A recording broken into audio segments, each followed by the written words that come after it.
सभी छोटे बड़े श्रोताओं को सुनीता भटनागर का प्यार भरा नमस्कार। ऑडियो स्टोरीज के हमारे चैनल कहानी जगत में आप सभी का स्वागत है। हिंदी कहानियों की श्रृंखला में आइए आज सुनते हैं जया जादवानी जी द्वारा रचित कहानी ये रात कितनी लंबी है। आज स्कूल का वार्षिक फंक्शन है। सुबह 7 बजे से मैं यहीं हूँ। सारी तैयारियां अपनी चरम पर हैं। रिहर्सल जितनी होनी थी हो चुकी। पिछले महीने तो मैंने 5-5, 6-6 घंटे रिहर्सल करवाई है, जब तक कि बच्चे थककर चूर नहीं हो जाते। सुबह 7 बजे से शाम 6 बजे तक। आज तो बस बारी बारी तैयार कर इन्हें स्टेज पर भेजना है। बस मैं नहीं चाहती कि मेरी क्लास के बच्चे किसी से भी पीछे रहें। पीछे रहने की सजा मैं अभी तक भुगत रही हूँ। हम मेकअप रूम में हैं। चारों तरफ बच्चों का शोर, नए कपड़ों की जगमगाहट और ढेर सारी खुशबुएं हैं। कुछ कथक की रिहर्सल कर रहे हैं तो कुछ क्लासिकल सिंगिंग की। क्लास 6 की बच्ची अजीत कौर गा रही है मधाणियाँ। मधाणियाँ आयो मेरे डाडिया रब्बा की ना जमिया किना ने ले जानिया मेहंदी लगदी सुहागण नू नहीं उम्र दे दम तक लैंदी। मैं उसकी तरफ प्यार से देखती हूँ। ये तो ठीक ठीक जानती ही नहीं इन शब्दों का अर्थ। यह गीत इसकी माँ ने तैयार करवाया है। मैंने सिर्फ रिहर्सल करवाई है। वाहे गुरुजी, जे मेरा काम है ठीक ठाक हो गया ना तो मैं तेरे दर ते मत्था टेकण आवांगी। मैंने मन में कहा। सब कुछ अस्त व्यस्त, किसी को कुछ नहीं मिल रहा, किसी को कुछ। मेरी बेटी अपर्णा भी क्लासिकल डांस में है। मात्र 10 साल की है अभी। बार बार कुछ ना कुछ पूछने चली आती है। भीड़ में उसे अपने खो जाने का एहसास होता है। इतना अच्छा परफॉर्मेंस वह पिछले 3 साल से दे रही है, जब मैं उसे अपने साथ इस स्कूल में ले आई हूँ। पुराने स्कूल की प्रिंसिपल का हर शनिवार को फोन आता है। आपकी बेटी को क्या कोई मेंटल प्रॉब्लम है? सारे दिन में एक भी शब्द नहीं कहती, ना हंसती है ना रोती है। बस टक टक लगाकर एक तरफ देखती रहती है। कुछ पूछो तो सिर झुका लेती है। आप कृपया इसे कहीं और ले जाइए। मेरे भीतर कुछ सुलगने लगता। जी चाहता कहूँ, हाँ है, सभी को होती है, आपको भी है, मुझे भी है। अपनी तो कमी पता नहीं चलती, दूसरे की चल जाती है। कहीं और से क्या मतलब आपका? आखिर मैं उसे निकाल ही लाई, स्कूल से भी, उसके अपने भीतर से भी। आसान नहीं होता कुछ भी, करना पड़ता है आसान। मानना पड़ता है कि आसान है, इसमें क्या है। मम्मा, मम्मा, मुझे देखो तो। वह तैयार होकर आई है। विभिन्न मुद्राओं में खुद को दिखाकर मेरी आंखों में अपना वजूद ढूंढती है। मुझे उस पर लाड़ आ जाता है। पास खींचकर उसका माथा चूम लेती हूँ। आज अपने आप करो, आज मम्मा को और भी बहुत काम है ना? मैंने पंजाबी में कहा। जब सारे तैयार हो गए तो प्रोग्राम शुरू होने में बस 1 घंटा बाकी था। मैंने बारी बारी सबको बुलाया, सबके ड्रेसेस ठीक ठाक किए, उन्हें उनका काम फिर से याद दिलाया, पीठ थपथपाकर हौसला बढ़ाया, सिर पर हाथ फेरा। वे मुस्कुराने लगे। एक स्पर्श और आपके भीतर जाने कितने दरवाजे खुल जाते हैं, यह मैंने बहुत देर से जाना, जब अपने सभी दरवाजों को बारी बारी बंद होते देखा। तुझसे उन्हां नू ज्यादा प्यार कर दे हो, मैनू घट कर दे हो। अपर्णा शिकायत करती है तो मुझे हंसी आ जाती है। मैं सब बच्चों को प्यार करती हूँ, सब अच्छे हैं, पर दुनिया उतनी अच्छी नहीं है जितनी हम चाहते हैं कि हो। मेरी स्टूडेंट्स पर इतनी मेहनत भी सबको अच्छी नहीं लगती। उन्हें लगता है कि ऐसा मैं जानबूझकर करती हूँ, उन्हें नाकाबिल टीचर सिद्ध करने के लिए। बाहर से कभी कुछ नहीं आता, सब हमारे भीतर है। यह भी मैंने बहुत देर से जाना। हम सब जैसे आज हैं उससे अच्छे और बेहतर हो सकते थे, यदि हम पर हमारे माँ बाप और टीचर्स ने भी और ज्यादा ध्यान दिया होता। किसी को हमेशा के लिए उसके हाल पर छोड़ देना, सिर्फ अपने काम से काम रखना, यह क्या हमारी अपनी कुंठा नहीं है? हम कर सकते थे, हमने नहीं किया। मैं 7th और 8th के बच्चों को पढ़ाती हूँ। डांस और म्यूजिक के लिए मेरे पास 7वीं, 8वीं, 9वीं, 10वीं के बच्चे होते हैं। बच्चों से तो मैं हमेशा ही घिरी रहती हूँ। वे मुझे पसंद करते हैं और मैं उन्हें। बच्चे हमसे पर्सनल क्वेश्चन नहीं पूछते, वे जैसे हम हैं स्वीकार कर लेते हैं। वे भी हमसे यही चाहते हैं कि हम उन्हें यूं ही स्वीकार कर लें। जब सब तैयार हो गया, मैंने शांति की सांस ली, सबको बुलाया। देखो बच्चों, तुम लोग चाहते हो ना कि हमारी मेहनत सफल हो, तो तुम्हें अपने पूरे मन से करना होगा। तुम सब मुझे खुश देखना चाहते हो ना, है ना? बच्चों ने तुरंत अपनी मुस्कानों भरे चेहरे हिलाए। मैं जानती हूँ वे मुझे उदास नहीं देख सकते। प्रोग्राम शुरू हुआ। मैं बारी बारी सभी क्लासेस के बच्चों को भेजती।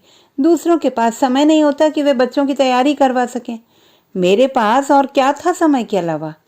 जब आपके पास जीने के लिए अपनी जिंदगी नहीं बचती, तो आप दूसरों के लिए जीने लगते हैं। ये सब कहते हैं, कभी घुमा फिरा कर तो कभी सीधे सीधे।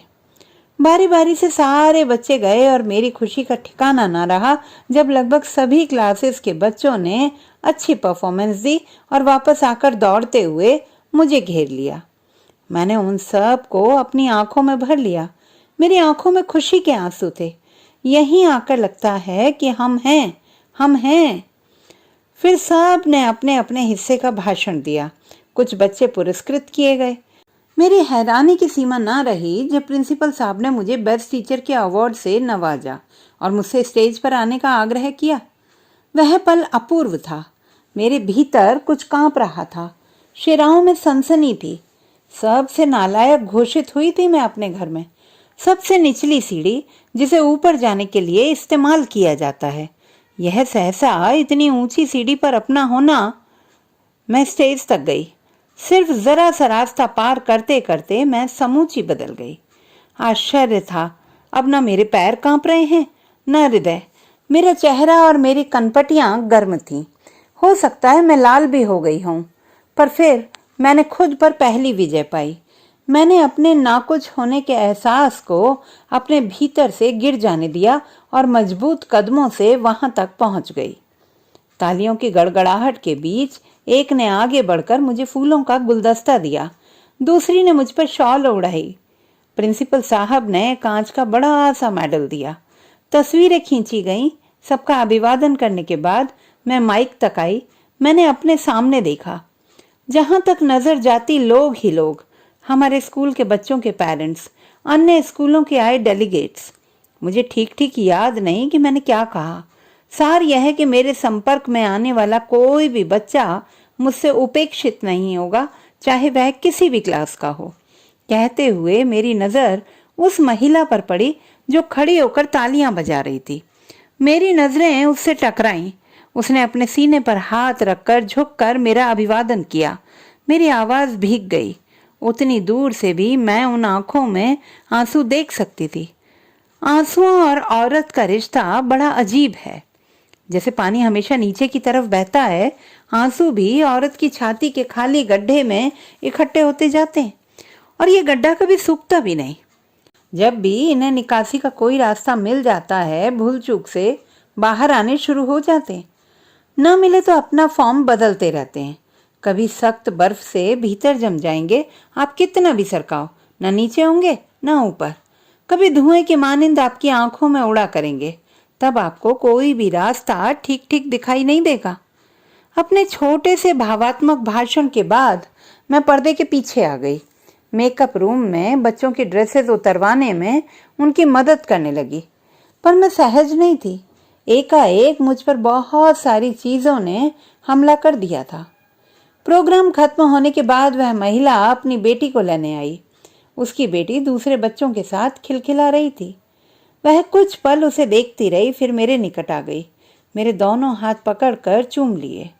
आज मैं रब अगे अरदास कर दिया कि रब तुम्हारी सारी मुरादें पूरी करे। मैं मुस्कुरा दी। मैंने उसके हाथ थपथपा दिए। वे अपनी बच्ची को लेकर चली गई। अभी तक अपर्णा को कत्थक का जुनून उतरा नहीं था। वह अपनी ड्रेस तक उतरवाने के लिए तैयार नहीं थी। मैं तनिक सांस लेने कुर्सी पर बैठ गई। बच्चों को हंसते बोलते लड़ते देखती रही। मुझे उनका अपने हाथों पर स्नेह से चूमना देर तक याद आता रहा। मुझे याद नहीं आता कि कभी मेरी माँ ने मुझे इस तरह से चूमा हो। क्या करते हैं जब आप किसी को चूमते हैं? अपना समूचा प्रेम, समर्पण, समूचा आह्लाद, खुशी, कुछ अप्रतिम सा जिसे शब्द देने में आप सबसे ज्यादा असमर्थ हो, आपके थरथराते होंठों से बाहर आता है। उस दूसरे की त्वचा में समा जाता है। वह कहीं जाता नहीं, वहीं रहता है हमेशा। गहरी काली रात के अंतहीन अकेले पलों में उस एक पल की जगमगाहट को अपने सीने में भींचकर आप रात गुजारने की कोशिश करते हैं। Word based communication. आज पहली बार जी किया कि मैं अपनी तन्हा आत्मा को चूम लूं। ऐसा क्यों होता है? जब कोई तुम्हें प्यार नहीं करता तब तुम भी खुद से नहीं कर पाते, पर जब कोई तुमसे प्यार करने लगता है तब तुम भी करने लगते हो। क्यों? वे सत्र के मध्य में आई थी अपनी 8 वर्षीय बच्ची को लेकर। उनका कहना था कि उनकी बच्ची पहले जिस स्कूल में पढ़ती थी वहां किसी चीज में अच्छी नहीं थी, न पढ़ने में न किसी और एक्टिविटी में। हमेशा गुमसुम, खामोश, डरी हुई, नींद में रोने और चीखने के अलावा। जब कोई टीचर किसी और बच्चे को डांट रही होती तो वह पीली पड़ जाती, उसके हाथ पैर ठंडे हो जाते।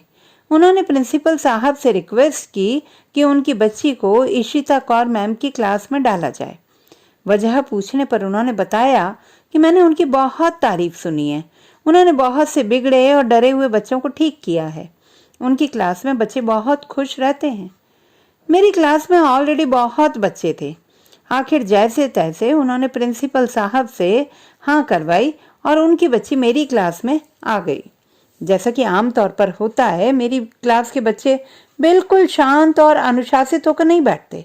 उन्हें छूट होती है कि वे बातें कर सकें, शोर भी कर सकें। मैं उन्हें उस तरह नहीं पढ़ाती जैसे दूसरी टीचर्स।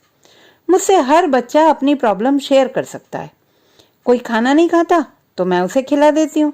उनकी जेब में पड़ी हुई सारी चीजें बस मेरी ही क्लास में बाहर आती हैं, उनके भीतर दबी बातों और आवारा इच्छाओं की तरह। कोई नाराज हो तो गुदगुदा कर हंसा देती हूँ, रूठे हुओं की दोस्ती करा देती हूँ। पहले पहल जब मैंने उनकी क्लासेस लेना शुरू की थी तो उन्होंने मेरे स्वभाव का बहुत फायदा उठाया। इतना शोर, इतनी अस्त व्यस्तता कि मैं खींच कर रो पड़ी। तुम्हें जो करना है करो, अब मैं तुम्हें नहीं पढ़ाऊंगी। मैं उठकर बाहर जाने लगी। सारी क्लास एकदम चुप। सॉरी मैम, अब हम शैतानी नहीं करेंगे।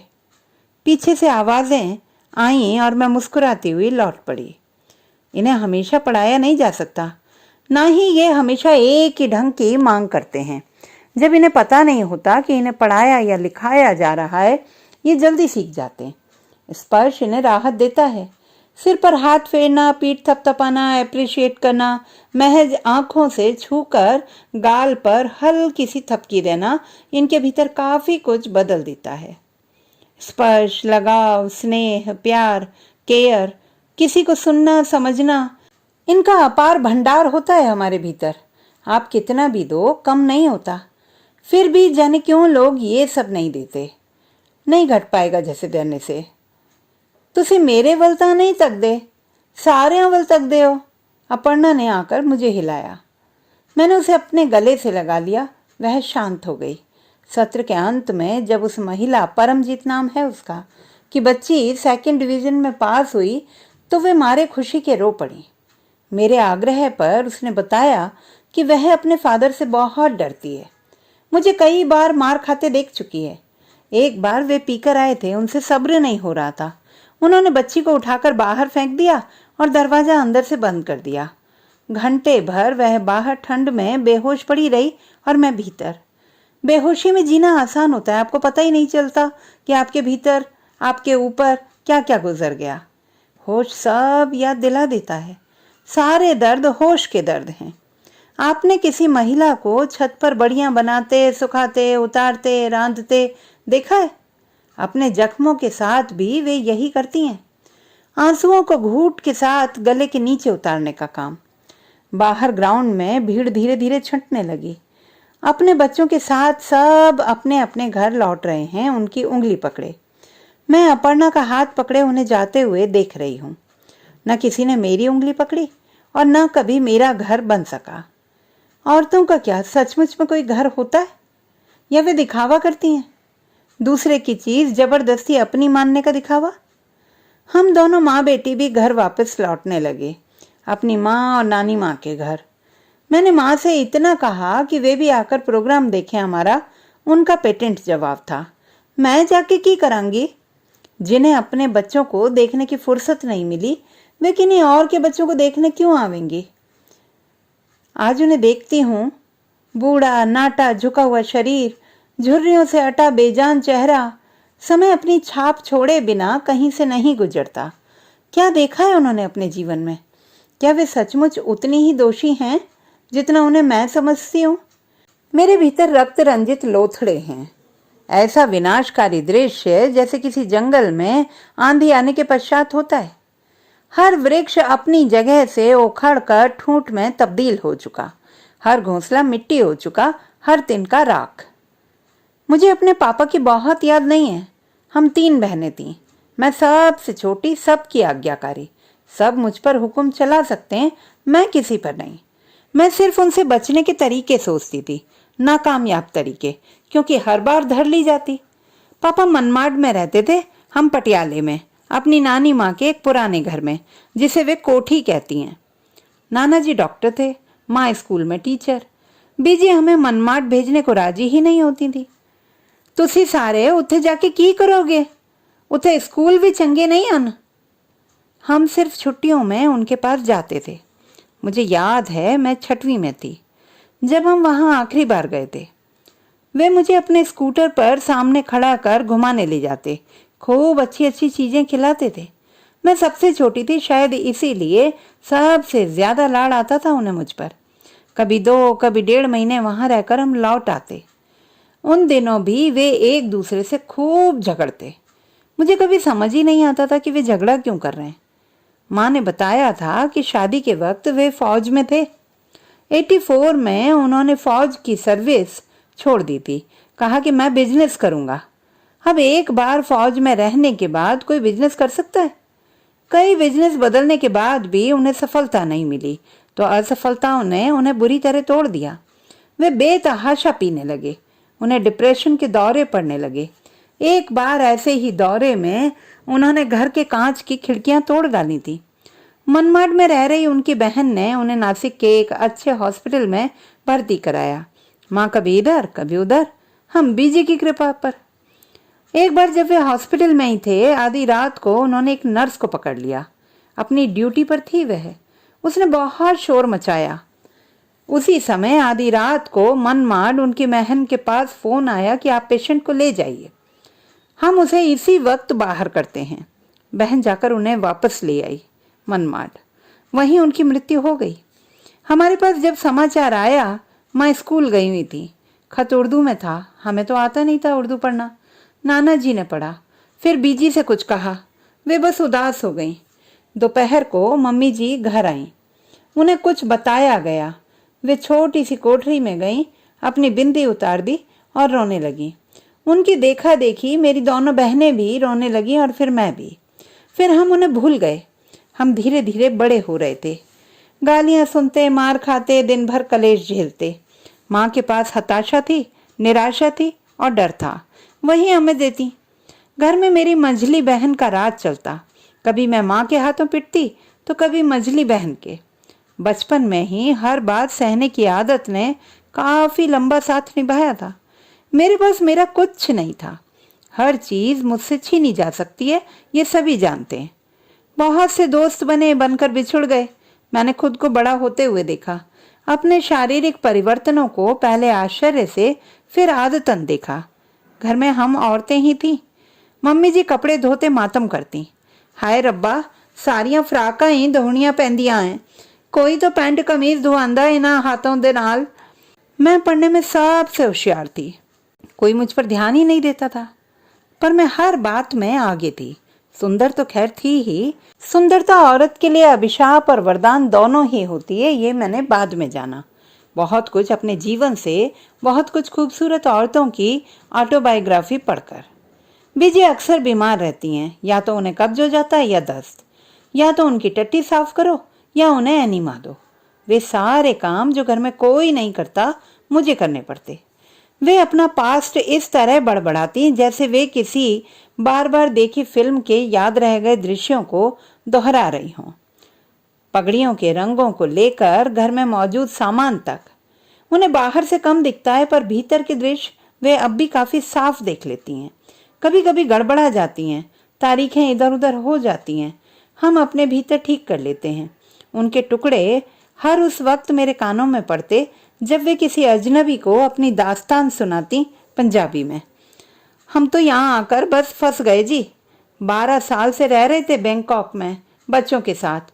वहाँ इनका प्राइवेट हॉस्पिटल था। पेशेंट का इलाज वे ठेके पर करते थे। द्वितीय विश्व युद्ध चल रहा था। सुभाष चंद्र बोस कलकत्ता में नजरबंद थे। वहां से फरार होकर 1941 में वे बर्लिन पहुंचे। वहां वो रेडियो पर भाषण देते थे। उनके भाषण की शुरुआत इस तरह होती थी, मैं सुभाष बोल रहा हूं। उनके भाषण बड़े भावप्रवण हुआ करते थे। जर्मन पनडुब्बी और फिर जापानी पनडुब्बी पर सवार होकर 2 जुलाई 1943 को वे सिंगापुर में प्रकट हुए और आज़ाद हिंद फौज का पुनर्गठन हुआ। इनमें वे भारतीय सिपाही थे जो ब्रिटिश सेना के झंडे तले युद्ध करने जाते और जापानियों के बंदी हो जाते। इसमें Malaya, Singapore, Hong Kong, Rangoon, Bangkok के भी भारतीय हुआ करते थे। इनका मुख्यालय 2 जगहों पर था, रंगून और सिंगापुर। यहीं पर उन्होंने दिल्ली चलो का विख्यात नारा दिया था। 21 अक्टूबर 1943 में आज़ाद हिंद सरकार की घोषणा हुई। नेताजी उसके प्रेसिडेंट थे जी। मार्च 1944 को आज़ाद हिंद फौज इम्फाल के नज़दीक पहुंची। जापानियों की हार और पीछे हटने के साथ ही आज़ाद हिंद फौज भी पीछे हटी। नानाजी भी सुभाष चंद्र बोस के आह्वान पर आज़ाद हिंद फौज में शामिल हो गए थे, अपना कामकाज छोड़कर। सुभाष चंद्र बोस के हिसाब से जीत लगभग तय थी, पर वे हार गए। कहते हैं इस दुख की वजह से उन्होंने अपना जहाज खुद गिरा दिया। हम अपना सारा पैसा और कागज पत्तर लेकर बैंकॉक से कलकत्ता आ गए। फिर ट्रेन से अपने घर, अपने गांव घोटा, जिला रावलपिंडी। मार्च 47 तक पाकिस्तान बनना कांग्रेस द्वारा स्वीकृत कर लिया गया। हमें वहां आए 2 महीने ही हुए होंगे कि मुसलमानों ने बुरी तरह हमला किया। आग लगा दी जी घरों में। बच्चे पानी को तरस गए थे। हम घरों से निकल के बाहर सड़कों पर आ गए। उन्होंने फोन के तार भी काट दिए। मिलिट्री वाले ट्रक लेकर घोटा आए। उन्होंने कहा कि सब ट्रक पर चढ़ जाओ तो जान बच सकती है। हम सब ट्रक में चढ़कर रावलपिंडी के कैंप में आ गए। कृपाल सिंह के कारण एक गाड़ी रावलपिंडी आई लाहौर से। हम सारे जो हिंदुस्तान जाने वाले थे चढ़ गए। ना हम बैंकॉक जा सकते थे, ना हमारे पास पैसा था। मजबूर होकर हमने पंजाब गवर्नमेंट की सर्विस ली। दोनों मामे पढ़ लिख कर वहां चले गए, वहीं सेटल हो गए। मौसी की शादी भी वहीं हो गई। बचे हम किस्मत के मारे। कभी वे एक दृश्य का वर्णन खूब विस्तार से करती तो कभी एक पूरी घटना एक वाक्य में खत्म कर देती। समझो तो ठीक और ना समझो तो ठीक। जब तक हम छोटे थे समझने की कोशिश नहीं की। बड़े हुए समझने को कुछ रहा ही नहीं।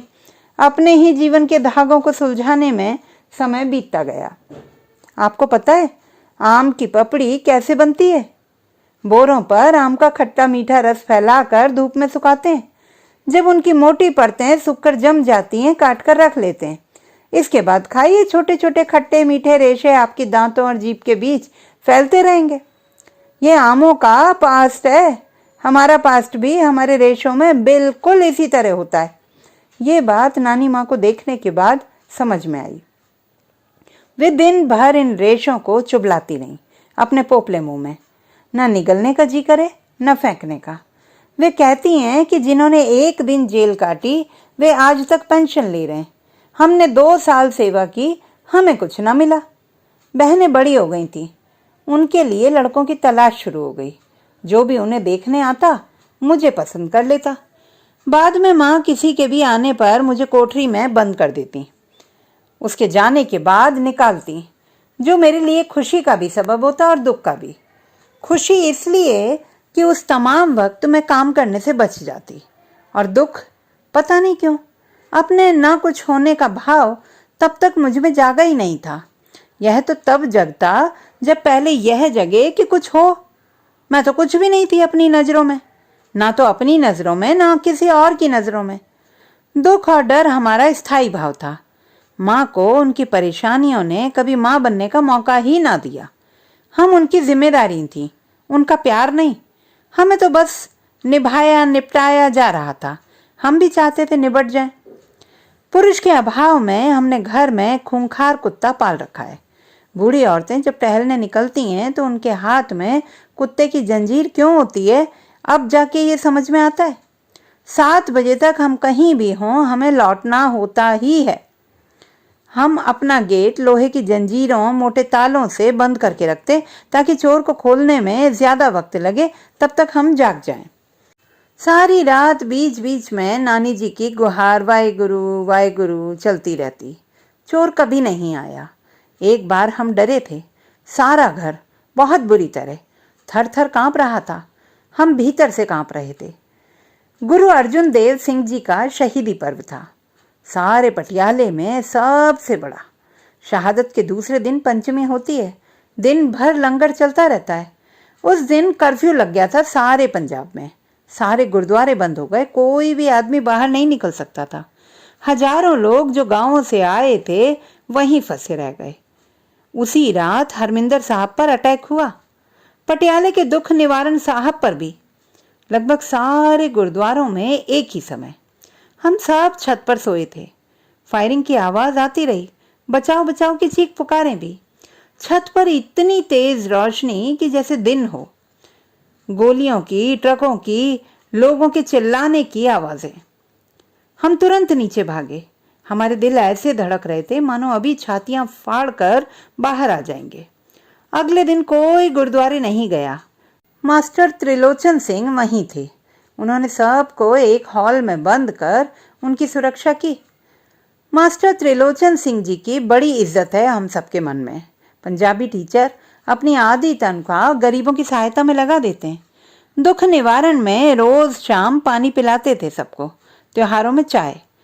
वहीं फर्स्ट एड का प्रबंध 20 साल से चल रहा था। कोड़ी, मांगते, गरीब, रिक्शे वाले सब के लिए मुफ्त दवा। कुछ रोगियों की पट्टियां भी बदलते अपने हाथों से। शहर में कोई भी बुलाता मुफ्त में कीर्तन करते। गरीब लड़कियों की पढ़ाई, शादी का खर्च उठाते, मेडिकल कैंप लगाते, औरतों की बीमारियों का भी इलाज करवाते। पटियाले में ऐसा कोई न था जो उनकी इज्जत ना करता। उन्होंने बाद में हम सब को बताया कि मिलिट्री वालों ने पहले ही सारा खाका बना लिया था। उन्हें ये रिपोर्ट मिली थी कि सराय के अंदर आतंकवादी रहते।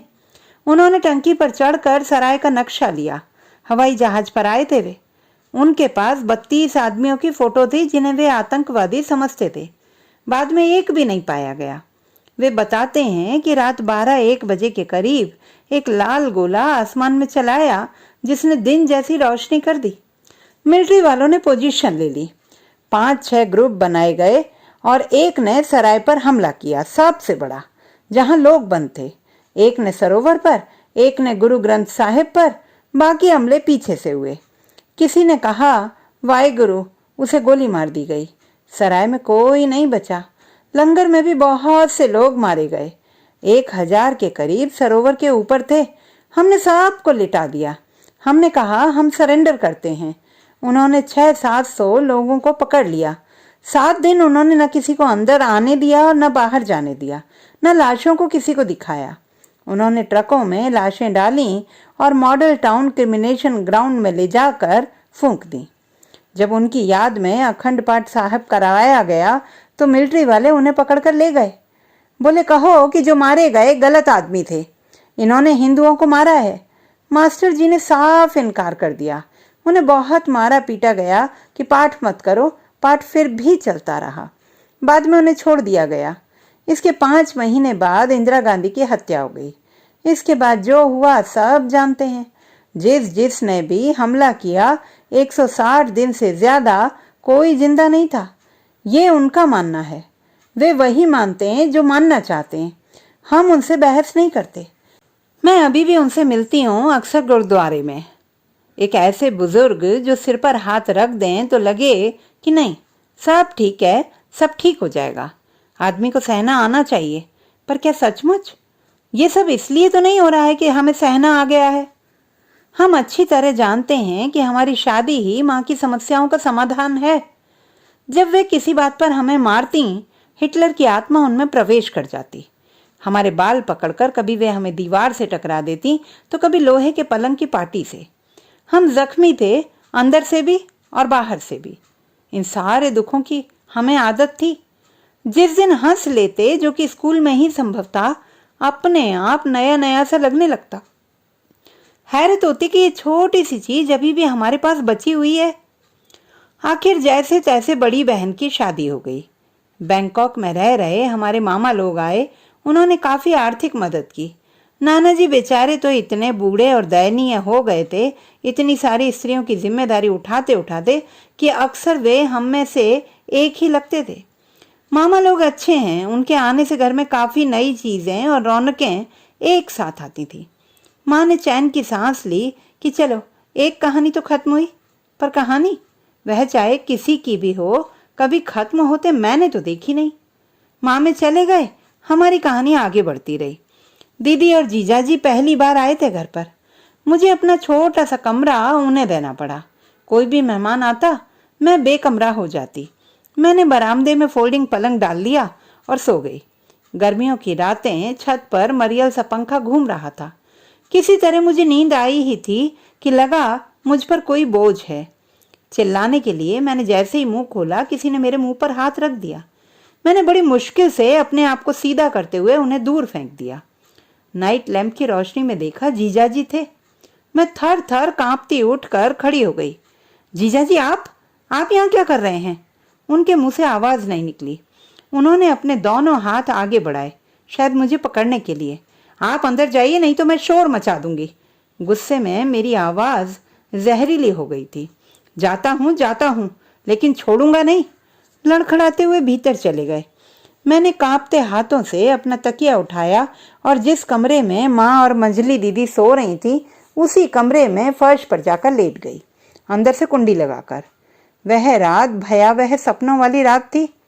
सारी रात मुझे नींद नहीं आई। सारी रात मैं डर के मारे रोती रही। अगली सुबह मैंने किसी से कुछ नहीं कहा। घर में पहले ही क्या कम क्लेश थे। अगले दिन जीजाजी चले गए और मैं सारा दिन उनके सामने पड़ी ही नहीं। अभी मैंने 10वीं पास की थी कि हम कुल्लू गए थे घूमने। बहुत सारी सहेलियां थी। एक लड़का जाने कहाँ से चला आया पीछे पीछे, हमारे ही शहर का। अकेला पाया, घेरा और कहा, प्यार करता हूं तुमसे, शादी करनी है। उस वक्त तो डर के मारे मैं भाग खड़ी हुई थी। घर आकर खुशी खुशी सबको बताया तो माँ का एक करारा झापड़ गाल पर पड़ा। सिर घूम गया, गालियां अलग पड़ी।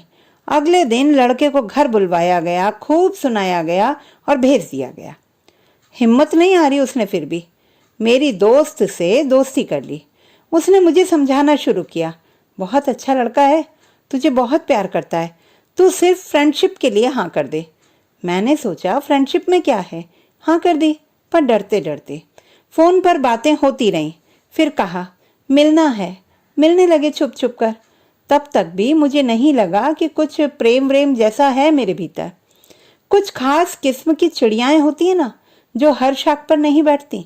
वे कैसे चुनती हैं मुझे नहीं मालूम। मुझे तो कभी चुनने का मौका मिला ही नहीं। मेरे दिल पर लगी खरोंचों में इधर यह एक नई खरोंच और शामिल हो गई है। हाय, मैंने कुछ नहीं चुना, ना हंसी, ना खुशी, ना अपने जीवन में आया कोई आदमी, ना बाजार में बिकने वाली कोई चीज। जो भी मिला स्वीकार कर लिया। जो किया वक्त की जरूरतों, उसकी मांग और अपनी बेवकूफियों के चलते किया, जिनका खमियाजा आज तक भुगत रही हूं। तो प्रेम की यह चिड़िया भी कभी मेरी शाख पर नहीं बैठी। दूसरों की शाखों पर इसे बैठा देखती, अपने रंगीन पंख फड़फड़ाते हुए मन ही मन दुआ करती, वाहे गुरु, ये ऐसे ही बैठी रहें, कम से कम देखती ही रहूं इसे। माँ को मुझसे बहुत उम्मीदें थी। उन्हें लगता था कि मैं बहुत खूबसूरत हूँ, टैलेंटेड हूँ, किसी बड़े घर के रिश्ते के लायक। आ भी रहे थे काफ़ी अच्छे अच्छे रिश्ते। अपना ग्रेजुएशन में कर चुकी थी, एमए करना था अब, और कुछ और हो गया। मेरा बर्थडे आने वाला था और वह, दर्शन सिंह नाम है उसका, मुझे कोई अच्छी सी चीज़ गिफ्ट करना चाहता था, कुछ सूट वगैरह। चिलचिलाती गर्मियों के दिन थे, शाम का वक्त, और हम एक सूट ढूंढ रहे थे। तभी किसी काम से आई मम्मी ने हम दोनों को एक साथ देख लिया। वे जैसे सकते में आ गई। फिर उनका चेहरा लाल पड़ गया। हमने एक दूसरे को देखा और सड़क पर तेजी से दौड़ते हुए जाने कितनी गलियां फल्लांगते हुए दूर निकल गए। थक के चूर हो गए, हाँफ रहे थे। अब दर्शन ने कहा, मैं वापस घर नहीं जाऊंगी। मैंने अंतिम फैसला सुना दिया। जानती थी अब माँ पूरा मार कर ही दम लेंगे। तो क्या करेंगे? उसने पूछा। शादी करेंगे और क्या करेंगे? मालूम ही नहीं था कि क्या करने जा रही हूँ। भीतर सिर्फ डर था, भयावह डर। मेरे पास माँ ने फीस जमा करने के लिए 225 रुपये दिए थे, वह थे। मैं अपने दोस्त के घर गई, उसे सारी बात बताई। उसने अपने माता पिता को राजी कर लिया। वे राजी हो गए, जबकि उनकी अपनी 5 लड़कियां थीं। काश उस दिन कुछ और हुआ होता। मैंने मार खाने लायक हिम्मत जुटा ली होती। खाती भी तो रही ना आने वाले दिनों में। किसी ने समझा बुझा कर घर ही बेच दिया होता। कुछ भी होता, पर वह ना होता जो हुआ। मुझे कई बार लगता है कि नियति आपको नियत पथ पर ले जाती है। बस चलने से पहले हम उन निशानों को पहचान नहीं पाते जो पहले ही लगाए जा चुके हैं। तभी हर रास्ता हमें नया लगता है, जो होता नहीं है। आप अपने अनजाने वहां वहां पैर रखते हैं जहां जहां की जमीन आपको चुंबक की तरह अपनी तरफ खींच लेती है। उसके माँ बाप मेरे लिए किराए का लहंगा ले आए। जल्दी जल्दी थोड़ा सा सजा दिया, फिर जैसे गुड्डे गुड़ियों का खेल होता है, गुरुद्वारे में फेरे ले लिए, हो गई शादी। घर में सब परेशान हमें ढूंढ रहे हैं। मुझे अंदाजा ही नहीं था कि मैंने किया क्या है। हम दर्शन के दोस्त के घर चले गए। रात भर डरते रहे कि अब क्या होगा। Physical relationship? जो हुआ उसे यही नाम दिया जाना चाहिए। एक बेस्वाद बेमजा अनुभव, पेनफुल। हर सेकंड यह चाहा कि खत्म हो तो चैन की सांस लूं। इसकी सुंदरता तो मैंने कभी जानी ही नहीं। हाँ, पढ़ी जरूर है, पर क्या पढ़ी हुई सारी बातें सच्ची होती हैं? सुबह मेरे पति की बहन हमें अपने घर ले गई। उसने मेरी माँ को फोन करके सारी बात बताई। माँ ने धमकी दी, हम पुलिस की मदद लेंगे। बहन ने कहा, पर शादी तो हो गई है। उन्होंने कहा, हमारी लड़की अगर हमारे सामने आकर कह दे तो हम मान लेंगे। मुझे वहां ले जाया गया। इशिता कौर, बड़े नरक से छोटा नरक चुनना फिर भी बेहतर होता है। तुमसे उतना भी ना हुआ। वहां मेरे नाना जी, मंजली दीदी, माँ और नानी बैठे हुए थे। तब तक मंजली दीदी की भी शादी हो चुकी थी और वो गर्मियों की छुट्टियों में वहां आई हुई थी। मैंने सब के सामने दिलेरी से कहा, हाँ, शादी मैंने अपनी मर्जी से की है। माँ ने हमें वैसे का वैसा घर के बाहर जाने को कह दिया। हम उठकर बाहर आ गए। दर्शन मुझे अपने घर ले गए। उसके मम्मी पापा ने मुझे बहुत प्यार से स्वीकार किया। शादी के 2-3 दिन बाद ही दर्शन ने मुझसे मेरे गले में पड़ी सोने की चेन मांगी, जो मेरी माँ ने मुझे स्कॉलरशिप मिलने पर बनवा कर दी थी। मैंने एक बार भी नहीं पूछा कि वो चैन उन्हें क्यों चाहिए। चुपचाप उतार कर दे दी। 3 महीने लगभग ठीक ठीक गुजरे। कभी कभी हम लड़े भी, पर कोई बहुत बड़ी घटना नहीं हुई। 1 महीने के बाद ही मैं प्रेग्नेंट हो गई। मुझे नहीं मालूम था कि प्रेगनेंसी इतनी जल्दी हो जाती है। उन्हीं दिनों दर्शन के ताया जी आए हुए थे। वे एक कमरे में मेरे ससुर और दर्शन के साथ बैठे बातें कर रहे थे कि मैं बिन दुपट्टे के उधर से गुजर गई।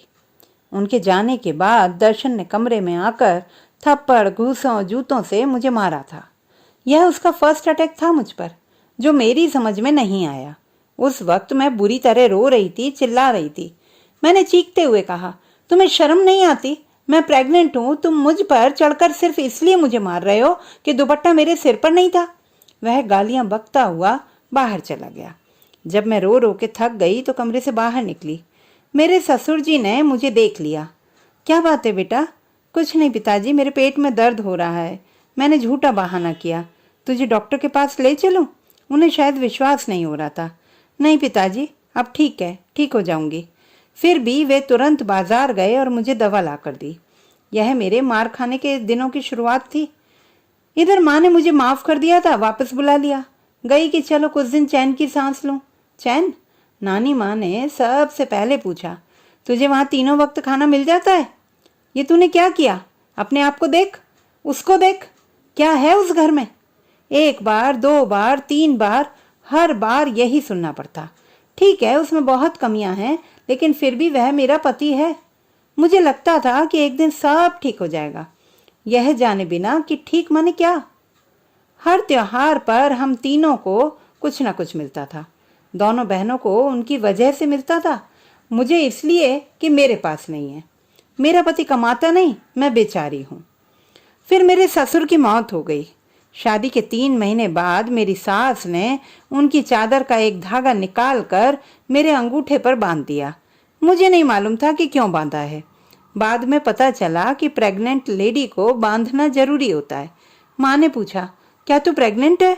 मैंने धागा उतार दिया, कहा नहीं, देख प्रेग्नेंट मत होना, अभी तुझे और पढ़ना है। शायद वे ठीक कहती थी, पर तब तक बहुत देर हो चुकी थी। मैंने 7 महीने अपने पेट को दुपट्टे से बांध कर रखा। सास भी इस बीच मुझे बेसहारा छोड़कर चल बसी थी। बच्चा कभी मेरी दाईं तरफ चला जाता तो कभी बाईं तरफ। मुझे डर लगने लगा कि कहीं बच्चे को कुछ हो ना जाए। 7 महीने के बाद मुझे अपनी बड़ी बहन को बताना पड़ा। उन्होंने माँ को बताया। वे बहुत गुस्सा हुई थी। जब मैं घर वापस आई, अपना घर जिसे कहते हैं, दर्शन के साथ उसकी कजिन रह रही थी, उसकी ज़रूरतों को पूरा करने के लिए। वह दिल्ली में रहती थी, तलाक हो चुका था। उसी वक्त मुझे जब तब दर्शन का दिल्ली जाने का राज समझ में आया। वह मेरे आने की पहली रात थी जब मेरे सामने दर्शन ने उसे अपने साथ बिस्तर पर आने को कहा था। वह हंसती हुई मेरे सामने मेरे ही बिस्तर पर लेट गई। विवाद का मतलब था एक और मार, और वह भी लड़की के सामने। मैं दुख और गुस्से से विक्षिप्त होकर कमरे से बाहर भागी। उस रात मेरे सहने की सभी सीमाओं का अतिक्रमण हो गया। मैंने खुद को सामान रखने की कोठरी में बंद किया और दीवारों से सिर टकरा टकरा कर दहाड़े मार मार कर रोती रही। मैं जख्मी थी, अंदर से भी और बाहर से भी। घरों में सामान रखने की भी एक ठीक ठाक जगह होती है, औरत की उतनी भी नहीं। पेट धीरे धीरे बड़ा हो रहा था। 7वें महीने के बाद मैंने पेट पर दुपट्टा बांधना छोड़ दिया था। मेरी डिलीवरी में 2 महीने बाकी थे। मुझे पैसों का प्रबंध करना था। वैसे भी मैं धीरे धीरे अपनी ज्वेलरी बेच रही थी, वह भी जो मेरी सास ने मुझे दी थी। दर्शन के पास कोई काम तो था नहीं। वह सारा दिन सोया रहता। रात 9 बजे से दारू के साथ जो टीवी के सामने बैठता तो 2:30-3 बजे तक बैठा रहता। उसे अपनी शराब के लिए पैसे न मिलते तो वह कभी घर की चीजें तोड़नी शुरू कर देता तो कभी मेरे हाथ पैर। उस वक्त मैं कोई रिस्क नहीं ले सकती थी, इसलिए जो मांगता चुपचाप दे देती। मेरे पास मेरी आखिरी ईयररिंग्स बचे थे। 1700 में बेचकर मैंने अपनी डिलीवरी के पैसों का इंतजाम किया। आखिर वह दिन आ गया, लेबर पेन का वह वक्त। दर्शन शराब के नशे में धुत सो रहा था। मैंने अपनी पड़ोसिन की मदद ली जिसके बच्चों को मैं पढ़ाया करती थी। पिछले कुछ महीनों से मैं छोटे छोटे बच्चों को ट्यूशन पढ़ा रही थी। एक बार इसी के हस्बैंड से बात करने पर दर्शन ने मुझे मारा था। मैं किसी भी पुरुष से बात करती थी तो वह पूछता था, तेरा उससे क्या रिश्ता है, जबकि वह मेरे सब काम का ही हिस्सा थे। कोई अपने बच्चे की बाबत पूछना आता था तो मैं क्या कहती, मुझे आपसे बात नहीं करनी। हम सरकारी अस्पताल पहुंचे। वह मुझे एडमिट कराकर अपने घर लौट गई। उसने मेरी माँ को फ़ोन करके बता दिया। माँ 2 घंटों के बाद पहुंची, जबकि मैं वहाँ सदियों से झटपटा रही थी। नर्सों और दाइयों की उपेक्षा का शिकार हो रही थी। उन्हें यह अच्छी तरह मालूम होता है कि कहाँ से क्या मिलेगा, वे उसी तरह व्यवहार करती हैं। यह बात मुझे कभी समझ में नहीं आई कि औरतें अपने दर्द को साझा क्यों नहीं करती, जबकि हम सब कमोबेश एक जैसा दर्द जीते हैं, फिर भी ऐसा दिखाते हैं जैसे दूसरे से बेहतर हैं। अपनी किसी काबिलियत की वजह से नहीं, सिर्फ इसलिए कि इत्तफाकन उनके पति अच्छा कमाते हैं, उनके पास पैसा और दूसरी सुविधाएं होती हैं। जब वे आईं, मैंने आंसुओं और कराहों से भीगा हुआ चेहरा उनकी तरफ किया। उन्हें थामने को अपना एक हाथ आगे बढ़ाया। वे मेरे सामने रखे स्टूल पर बैठ गईं। देखा कैसे होता है दर्द? ऐसा ही दर्द मुझे भी हुआ था जब मैंने तुझे पैदा किया था, और तूने मुझे क्या दिया? यह उनके आने के बाद का पहला वाक्य था। मैंने बाहर आती अपनी हिचकियों को अपने अंदर खींच लिया। हवा में झूलते हाथ से लोहे के पलंग की पाटी पकड़ ली। मैं अपने मन में पाठ करने की कोशिश करने लगी। शब्द मेरे होंठों तक आते आते बिखर जाते। या तो उन पर हिचकियों की मार पड़ती या वे आंसुओं में बह जाते। मेरे पास सिर्फ जख्म थे। मेरे नंगे शरीर पर, नंगी आंत पर, नए पुराने ताज़े उधड़े सिए हर किस्म के जख्म। किस्म किस्म के जख्म। वह पूरी रात, कयामत की रात गुजर जाने के बाद सुबह मैंने एक बच्ची को जन्म दिया। माँ ने उपेक्षा से उस मांस के जीवित लोथड़े को देखा। वाहेगुरु, फिर लड़की, किन पापों का दंड दे रहा है तू? उन्होंने उसे मेरी बगल में लिटा दिया उपेक्षा से। मैंने उसके सिर पर अपना हाथ रखा। वाहेगुरु, इसे ऐसा एक भी दिन मत दिखाना जैसे मैंने देखे हैं। मैंने उसके माथे पर अपने होंठ रखे और उसे चूम लिया। वह मेरे मैं का हिस्सा थी। अभी तक मैं अकेली थी। उसने आकर मेरा हाथ थाम लिया। 3 दिन रहे हम वहाँ। कोई मेरे लिए ना अच्छा खाना लाया, ना कोई मिलने आया। मैं उधार की रोटी खा रही थी। मैं लौट आई फिर उसी दुनिया में, फिर उसी तरह जीने के लिए। कभी कभी जहर के आखिरी प्याले की तरह मैं इस दुनिया को पीती। मुझे लगता कि अब यह भी खत्म हो जाएगा और मुझे इस यातना से मुक्ति मिलेगी, पर ऐसा होता नहीं और मुझे हर बार यही प्याला पीना पड़ता। मनुष्य को कोई भी यातना मार नहीं सकती। वह हर बार लौट आता है, फिर नई तरह से शुरू करने की चाह में, जानते हुए भी कि कुछ भी नई तरह से नहीं होगा। हम अभिशप्त हैं बार बार वही जीने के लिए। घर लौटे तो क्या था वहां? मैंने 3 महीनों के लिए पढ़ाना बंद कर रखा था। खर्च कैसे चले? मेरी छातियों में दूध नहीं उतर रहा था। बच्ची जितनी देर जागती रोती रहती, उसके होंठ नीले पड़ जाते, तब मैं पानी में चीनी डालकर उसे पिलाती। ले दूध पी ले, दूध पी ले, कहना पड़ता है बार बार। अगर वह चीज जो आप दे रहे हैं ना हो आपके पास तो। कुछ भी तो नहीं था मेरे पास। वे दिन जब समय भूखे खूंखार कुत्ते की तरह आप पर टूट पड़ता है, आपकी बोटियां चबाने लगता है। आप सोचते हैं आधे में ना फेंक दें, पूरा ही खा लें, एक बार की तो मुक्ति मिले। मुक्ति? दर्शन अपनी हरकतों की वजह से इतना बदनाम था कि कम ही लोग आते थे हमसे मिलने। जो भी आता मेरी वजह से। मैं बच्चों को प्रिय थी। उनकी माएँ कभी कभी आकर कहती, जो हम सालों में ना कर पाते आपने महीनों में कर दिया। हमारा बच्चा आपको छोड़कर कहीं जाना ही नहीं चाहता। सोचती क्या किया है मैंने? अपने लिए तो मैं कभी कुछ नहीं कर पाई। इतने सालों बाद भी कोई 5 रुपए दे जाती तो सोचती चलो 2 वक्त की दाल का प्रबंध तो हो ही गया। सारे डिब्बे खाली पड़े थे, दाल के, चावल के, आटे के। 11 दिन बाद माँ ने बुला लिया। गई। घर में पंजीरी बनी जो डिलीवरी के बाद औरत को खिलाते हैं। खुशी हुई कि कोई पहली बार मेरे लिए कुछ कर रहा है, पर वह मेरे लिए नहीं थे। डिब्बा भर के मंजली दीदी को भेज दिए गए। उसने कहलवाया था कि माँ सर्दी बहुत है और मेरा मन पंजीरी खाने का कर रहा है। घर में बच्ची को कोई नहीं उठाता था। कहते ये रोती बहुत है, हम नहीं उठाएंगे। मुझ में ताकत नहीं थी, फिर भी सवेरे जल्दी उठकर मैं घर के सारे काम करती। वहां रहने की कीमत जो चुकानी थी। आखिर 1 महीने के बाद मैं वापस आ गई। जैसे गई थी वैसी ही। नहीं, कुछ और खरोचें लगवाकर। दर्शन बड़े मजे से उस लड़की के साथ घर पर रह रहा था। कभी उसने मुझे बुलवाने की कोई कोशिश ही नहीं की। पता नहीं वे क्या बनाते खाते होंगे। घर में तो कुछ था ही नहीं। मुझ में न विद्रोह की ताकत बची थी, न ही इच्छा। मैं चुपचाप बच्ची को लेकर अपनी कोठरी में चली गई। जितने दिन वह रहती, मैं उनकी नज़रों में अदृश्य रहने की कोशिश करती। अगले ही दिन से मैंने ट्यूशन शुरू कर दिए। जो पहला एडवांस मिला, घर का राशन और बच्ची के लिए दूध ले आई। मैंने डांस और क्लासिकल म्यूजिक में भी डिप्लोमा किया था। मेरी आवाज़ में कुछ था जिसे मैं दुख कहती थी, दूसरे कशिश। डांस तो मैं इतनी जल्दी कर नहीं सकती थी, काफ़ी कमज़ोर हो चुकी थी। म्यूजिक सिखाना शुरू कर दिया। जब मैं गाती सारे बच्चे मंत्रमुग्ध हो जाते। मेरा पसंदीदा गीत था शिव कुमार बटालवी का, जिसे जाने कितनी रातों मैंने रो रो कर गाया था, सिर्फ अपने लिए। गम्मा दी रात लम्मी है जा मेरे गीत लम्मे हैं, न बेड़ी रात मुगदी है न मेरे गीत मुगदे ने। खैर, इस तरह से मैं तीनों वक्त खाने का और बच्ची के दूध का इंतजाम करने में सफल रही। धीरे धीरे मेरे पास उन लोगों की कतार आनी शुरू हो गई जिनसे मेरे प्रसव के दौरान दर्शन ने अपनी शराब और रोटी के लिए कर्ज लिया था। लोगों ने भी सोचा होगा कि कहाँ जाएंगे, मैडम पढ़ाती हैं। अब वे भी चुकाने शुरू किए। महीनों के अंत में हाथ फिर खाली का खाली। 3 ही महीनों के बाद मैंने स्कूल में नौकरी कर ली। मैं सुबह 4 बजे उठती, दोनों वक्त का खाना बनाती, 6 बजे घर से निकल जाती। 12 बजे मुझे एक हॉस्टल में ड्यूटी देनी होती थी, जिसका मुझे 1000 रुपये अतिरिक्त मिलता था। शाम 6 बजे घर आती तो ट्यूशन के बच्चे इंतज़ार करते मिलते।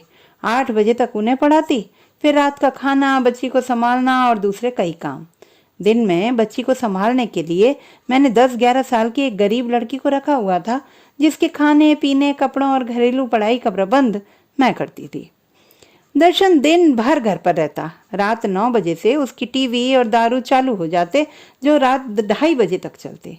टीवी के शोर में मैं सो ना पाती। 1:30-2 बजे रात उसे अपनी बेटी के लिए प्यार जागता।